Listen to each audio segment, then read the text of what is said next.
I'm having a wonderful chat with an educator, photographer, graduate of Brooks Institute of Photography in Santa Barbara, an educator at San Marcos High School, Judy Duchesne Peckham, who has a wonderful story and photography to tell, a beautifully bound book. We're going to talk about this incredible volume of very moving pictures from Afghanistan that Judy took in 2003, but it speaks to this day about the situation in that belabored country. It's called Healing Afghanistan, Hope for the Children. And it's the story of a wonderful orphanage, a great concept and idea, the House of Flowers that we'll speak about, which is a combination of, it makes use of the Montessori school of training, where young people are given the opportunity to be themselves, to be creative, to share with others, to be respectful, to negotiate, boys and girls in that country. A wonderful image, and we think now a model for all of Afghanistan's orphanages. The state ministry and so on has now taken note of House of Flowers, and that's our drift. Let me just run by it once more. The book is called Healing Afghanistan, Hope for the Children. It is available for purchase, and by the way, 100% of profits go directly. There it is. Show it, You see Judy, it? show it. Okay, that's Look the at that. cover. Look at Yeah. that image. Look at that. Hope for Children. It's available for purchase, and it's obviously to help raise funds. 100% of profits go to raise money for House of Flowers that Judy's going to tell us all about. And you can purchase this wonderful, beautiful tabletop volume. I've just finished reading it and going through the beautiful pictures at healingafghanistan.com. How can it get any easier than that? Healing Afghanistan, one word, as you all know who do the Lowercase. internet, lowercase, Mm-hmm. .com, healingafghanistan.com. Uh, and indeed, now what I want to do is let's take a little journey with you. It's published by Silver Acorn, by the way. Did I get that right? Mm-hmm. In Okay, good. Boulder. Thank you. Mm-hmm. In Boulder, yeah. But I mean, I think the easy route is to go to healingafghanistan.com and just buy the Mm-hmm. book directly there. It's so easy. And you meaning all of you out there in Southern California that are watching this interview, you are going to help this wonderful cause you can imagine. Please. You can imagine all of these Afghanistan children, orphans. Why? Because of 50, 100, 300 years of war non-stop. Invaders from all over the world. We're going to talk about it. Afghanistan was the cradle of a gorgeous climate, fruit trees, nut trees, the most beautiful country, and Mm-hmm. everybody wanted it. Mm-hmm. That's part of the problem. Yep. That's going on as we speak, and we all know as American citizens that our country became very involved for very good reasons, really, at the time after Mm-hmm. 9/11. But this country really is a country that has bled psychologically and emotionally for many years, and it's time to help these young kids have a future in their life. So, Judy, tell me a little bit about what on earth motivated you as a teacher of photography and French at San Marcos High School to join a group and go to Afghanistan in 2003 and try and make a difference. Well, I'd like to back up just a little Sure. bit and talk about how, as a Brooks grad, I was offered a job as a semester at sea photographer and shipboard instructor. And that was in the fall of 99. And literally circumnavigated around the world Mm. on a steamship with 600 university students. It was sponsored at the time by the University of Pittsburgh. And I had never been to Asia before, and I had never been to Muslim countries before, and I don't think I had ever been to as many third world countries as I saw on the ship. And Semester at Sea had this great agenda of doing charitable work in different countries, and also on that trip, there were two correspondents from CNN, Charles Sy and Dave Timko, who became very good friends of mine. And I worked with them on a couple of stories in Vietnam. And I'm a baby boomer, and Vietnam was the war of my generation. Mm-hmm. And I wondered what it would be like to be there. But we were very warmly received. And anyway, at the end of that trip, I thought I want to work more in an international arena. I had done commercial photography in Santa Barbara. I was teaching photography in at San Marcos High School, and I just wanted to sort of spread my wings a little bit more and continue teaching, of course, but also help give a voice to the voiceless, because I think photography has a great capacity to do that. And I am a language teacher. I love words, and I love communicating with people through both words and images. And the wonderful thing about photography is that the classic cliche, picture worth So a thousand true. words. There you So go. true. So true. And anybody anywhere can pick up a photo and say, "Oh my gosh, this is amazing," in whatever language they happen to speak. And that's what I wanted to do. So fast forward a little bit, 9/11, 2001 happened, and I was showing some images from Semester at Sea to my high school kids, as I like to do. I have lots of other images I show too, but this was relevant at the time. And I had images from India and from Vietnam and from Malaysia and lots of places, Egypt. We visited 10 different countries in this big trip. And one of the students who was almost never there, but he happened to be there that day, came up to me afterwards and he said, "You and my mom would hit it off great." And I said, "Oh, really? Why?" And he said, "Well, she founded a little organization. We live here in Goleta, and it's called the Afghan Academy of Hope, and she's going to Afghanistan."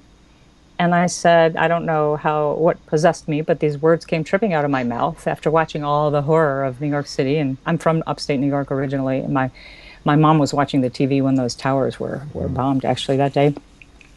And I said, "Ask her if she'd like a woman photographer to go with her." And he said, "I will." And he came back the next day and he said, "Yeah, she would like to meet you." So we met and connected, and her name is Diana Haskins. She organized the two trips that I went on, and I was very grateful to be able to go. And there you go. That was the beginning. And we visited a lot of different places on those two trips. That first trip was especially amazing. We traveled with three therapists from the San Francisco Bay Area, and they were specialists in post-traumatic stress disorder therapy. And Cassie Cushell, who was the lead therapist, came up with this brilliant idea of creating finger puppets to talk to the children about their stress and their problems and their issues, and with the hope that somehow unburdening themselves in that way would help with some of the healing. And Diana put a network of women together, and I put some women together as well, who cut out. They developed a pattern, and they cut out these little finger puppets, and they went to Afghanistan, and it was amazing. It was emotional.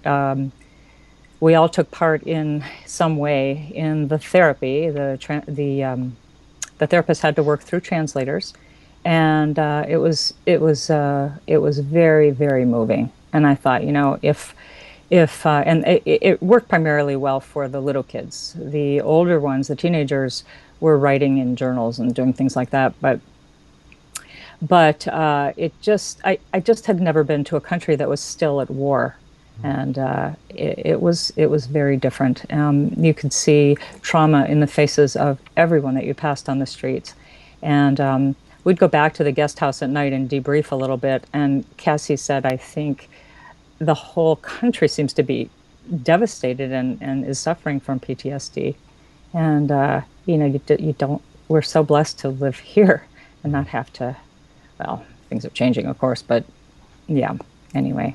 Quite a world of difference. I mean, Definitely. a world of difference. Americans have no real understanding. The trauma was there in 9/11, but we're talking about an entire nation, absolutely. Exactly. Invaded repeatedly, Right. as I said earlier. Right. Just can never get a chance to recover and find itself, it seems, Exactly. over these couple, 300 years at least. Exactly. And of course, we have disabled vets in America who understand PTSD all too well, and that's a huge concern. That was another a photo gig that I had for 5 years in Colorado in the wintertime with the the VA out of Washington, D.C., and the Disabled Vets Winter Sports Clinic in Colorado, and using rehabilitative sports as therapy. Let me just So throw interesting. Mm-hmm. let me just throw just a quick fistful of statistics at everybody out there Mm-hmm. that many may be aware of, but many may not. For example, 60% of the population of Afghanistan is 18 or younger,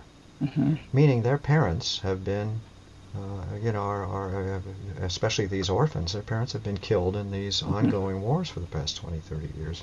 Yeah. Um, Afghanistan has this enormous history, this incredible history of culture and intellect and fostering the foundations of many great religions in the world, Exactly. Uh-huh. Buddhism, Hinduism, so many others. A great intellectual history, the foundation area for Persian, the Mm-hmm. great literary and poetic language of that part of the world. Um, yeah, and the idea that Afghanistan, that's why it has been so coveted by so many colonialist powers over the centuries, Mm-hmm. is really at a crossroads it's a crossroads of Central Asia. So here is this amazing, gorgeous country that hasn't seen stability certainly in my lifetime, in our Mm-hmm. lifetime as baby boomers, let alone those who the 19th century and the 18th century. So Mm-hmm. these are tremendously good. And by the way, your pictures are so stunning. Oh, thank you. What handsome and beautiful people the They are Afghans beautiful, are. Beautiful beautiful. people.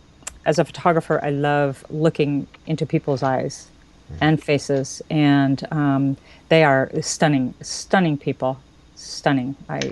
And you know that famous shot of the Afghan Girl by Steve McCurry. There are many beautiful people in that country. The blue eyes and the black hair, especially, or greenish eyes, are they're stunning. Give me an idea of what this was like to be an American, a Mm. first world person, Mhm. arriving in Afghanistan, and then having how do you do this as a professional photographer? You really get into people's lives. That's for sure. It's How did people interesting. respond to you as a photographer when you caught Well, these intimate I, I, photographs? I try to also teach my students that who you are as a person is who you are as a photographer. So it's really important to have cultural sensitivity. I think to learn some basic phrases. I don't speak Farsi, but I could say "Chitorasti," how are you? And hello and goodbye and thank you and God willing and God bless you and that sort of thing. And that was and this very common Afghan gesture of the hand over the heart, meaning that you are moved in some way, or it could be thank you or I'm so touched. Um, so anyway, I like to think that I'm a people person, and I really enjoy meeting people. I enjoy hearing their stories, and I lost my father at a very young age. He dropped dead of a heart attack very suddenly, and I think that helped develop a sort of understanding of loss at an early age. And I think it helped develop compassion in me. And I would look at people and, I was so moved by their suffering and by the lack of infrastructure and by the bombed out buildings that I saw and by, their attempts, their very small but significant attempts at getting themselves back on their feet. I wondered how I would be received, and always tried to be gentle and not too obtrusive with my camera, although that's difficult. So I always had it on my shoulder. They knew that I was a photographer, and I would point at my camera, and I'd put my hand over my heart, or I would say hello, or I would say, can I take your lots of body language and gestures. And I often found myself just looking into people's faces, and I would just I would have tears in my eyes, and that connected on a really visceral level, I think, with a lot of people, and they understood. We were at a reception at one point with in the government-run orphanages, and There were teachers there, and they found out that I was a teacher, and they came up to me and flung their arms around my neck and wept, and I wept, and it was very emotional. They said, because of your through a translator, because of your visit, we know that God has not forgotten us.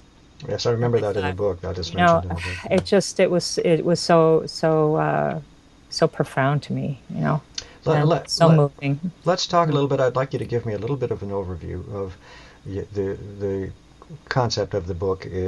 I think, and correct me if Hmm. I'm wrong, but is the idea that the state-run institutions let's Hmm. hope things are better now. I I hope presume they're better. I were think they're a pretty little better. pretty abysmal. Very And abysmal. then along came, give me the story of Dr. Vaziri, Alison Lyde, and the Montessori connection. Give me an idea of how these people came into That Afghanistan was and it. created this I school. mean, imagine going from Santa Barbara to this bombed out shell of a country with this amazing Mm. history, as you were saying, and thinking, oh dear God, this is really hard to see, and a lot of people in the streets as well, and begging and all of that. And then on our little agenda, we were visiting a lot of different organizations. And on our agenda was this little place called House of Flowers. And it was through a San Francisco contact of Cassie's who had said, you need to visit this particular orphanage school. It's founded by a friend of mine. And I think you'll be pleasantly surprised that this exists in the heart of Kabul. And we walked in, and it was a revelation. It was like night and day. The school, it was beautiful. They Allison and Mustafa had founded the orphanage a year before I got there, and had decorated it beautifully. There's a story in the book about them connecting with locals to build bunk beds and footlockers and things like that. And it was a lovely, charming respite from all of the dirt and the chaos and the noise and the dust. The dust is tremendous in Kabul, and lots of vehicles from internationals, primarily. So walking in was just, I just felt like I was at home. I loved being there. I loved being with the children. I loved talking with Mustafa. Allison wasn't there during my first visit, and I met her later, but. It was great to hear the story of the founding of House of Flowers and to watch the kids in action. And they were being raised in this gender equity environment that was just uh, unbelievable. It was just unbelievable. And in retrospect, I wish I had called the book Montessori in Kabul, because I have this great image of there's the image in the book of this little girl dancing, and a little boy watching her dance. And the little boy had polio, and he couldn't dance, but he was thrilled that his little adopted sister was dancing. And you could kind of. I grew up with a brother and two cousins who were like brothers, and they used to roll their eyes around when I would do things like that. And I felt like the same thing was happening. But what about And this just Montessori lovely. system? Tell us, give us an overview. I know what it is, but this idea that Yeah. Montessori has that is so helpful, obviously, in a country as devastated and as traumatized as Afghanistan. Well, the kids get to actually be educated as a whole person. They are encouraged to explore the world through interests that they have. All of them feel like they are, in heart and mind, global citizens from a very young age. When I was there, the youngest kid was about two, maybe two and a half, and the oldest one was maybe 12. And that oldest one has since graduated from that school and is about in her third year at the University of Kabul studying to be a teacher.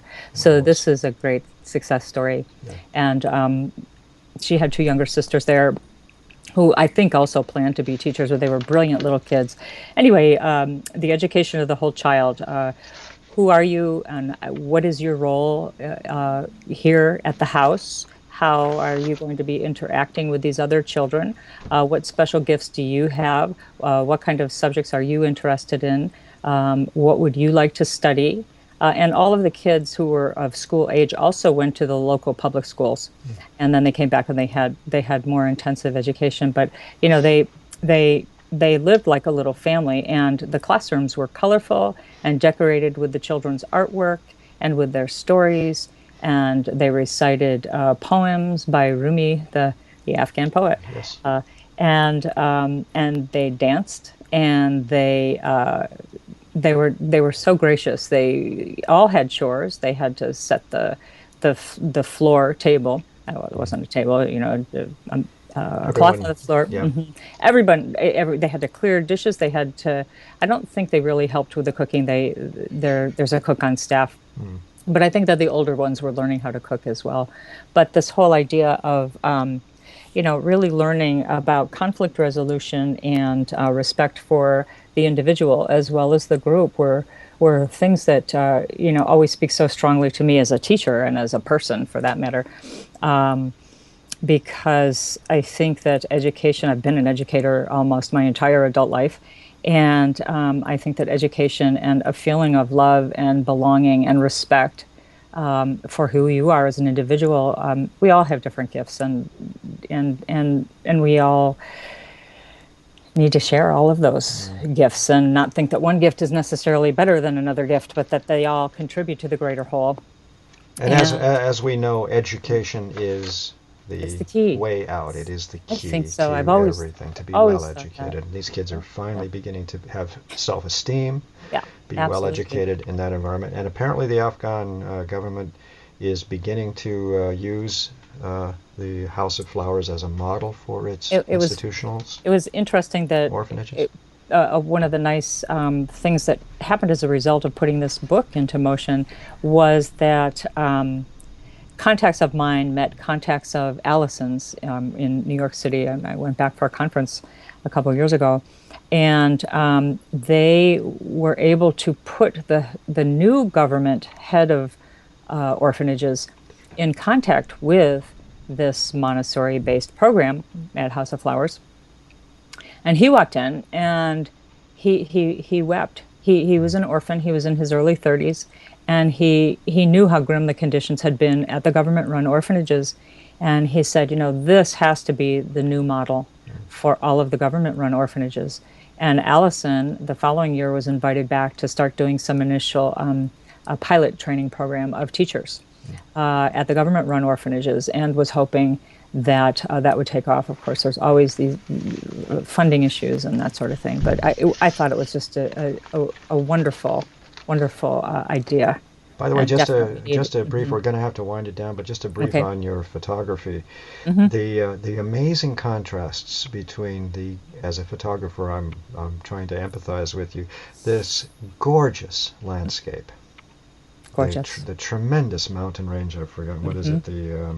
I had it here somewhere. Hindu Kush. The The Hindu Kush. Hindu Kush mountain range, the beauty of the country, and then the horror of the devastation that's been caused Exactly. over all of these years.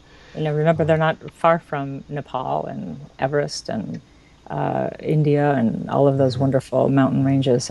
Yeah. Anyway. Well, look, let's do a quick overview about the Okay. book and see if we can get some sales going.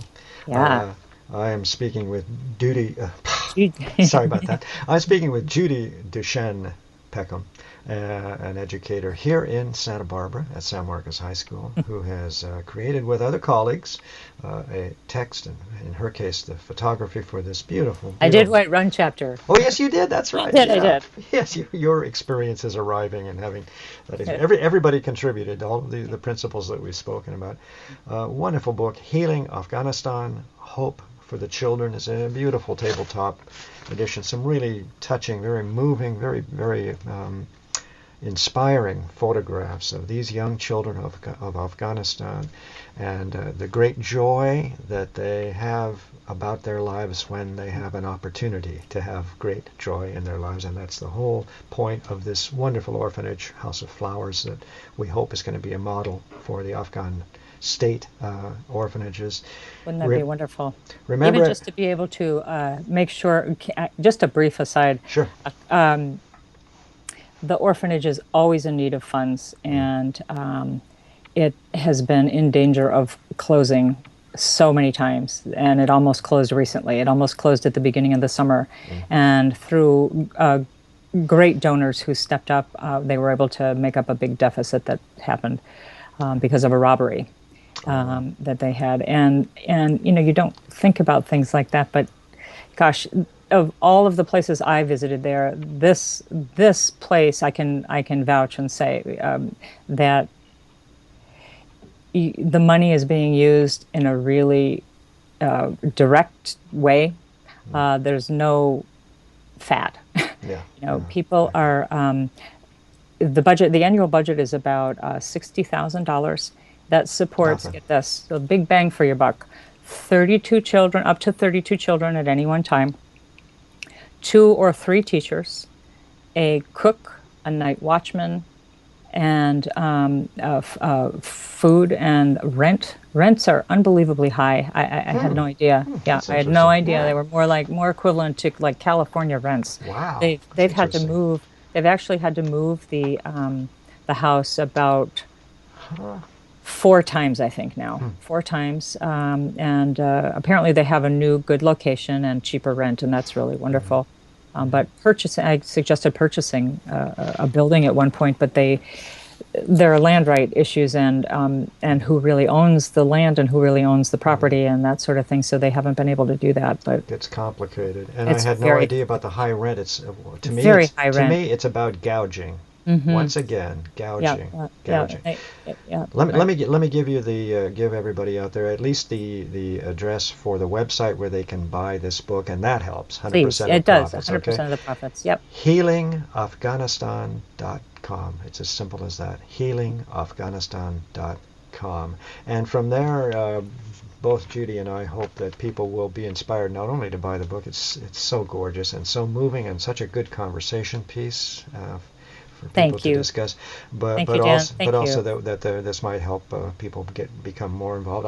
We've talked about my friend Marnie, who has been involved in Afghanistan for many decades. Many years. Yeah, from my Seattle days, I knew Marnie, and it's just a very precious people in Afghanistan. And they need help. So they're so gracious, so generous, and willing to give everything to a visitor. Beautiful, beautiful people, and many cups of tea. Yeah, of course. Many cups of tea. Anyway, Judy Duchesne, thank you so much, many thanks. Dan. It was wonderful to talk with you, and thank you for the opportunity. And thank all of you out there who may be inspired to purchase the book or to read a little bit more about Afghanistan. Yeah, we're going to put up a slideshow underneath this interview of pictures of your pictures from this thank book, you. And I think Can I say one last thing? Education and a feeling of belonging and love are the greatest antidotes to terrorism that we have. And everywhere. And if people can read and think critically and are encouraged to do that, as they are at House of Flowers and as we try to do at San Marcos High School and all the other great schools in Santa Barbara. Sorry. Well done. Yeah, shameless plug. It could be a better world. I think one of the reasons I love teaching so much is the chance to work with young people and to hopefully help them see things in a positive way as well. So yeah, I think it's a pretty savvy bunch of young teens. They're great. Now. They're great. Very savvy. Very gentle. I think we're finally raising a very gentle, very intelligent group of young people. So. That's right. Judy, many thanks. By the way, congratulations for helping America progress in educating its young people. Thank you, Dan. That's very kind. Very okay. soon. Thanks so much. Thanks for the invitation. Sure. Okay. Bye-bye. Take care. Bye-bye.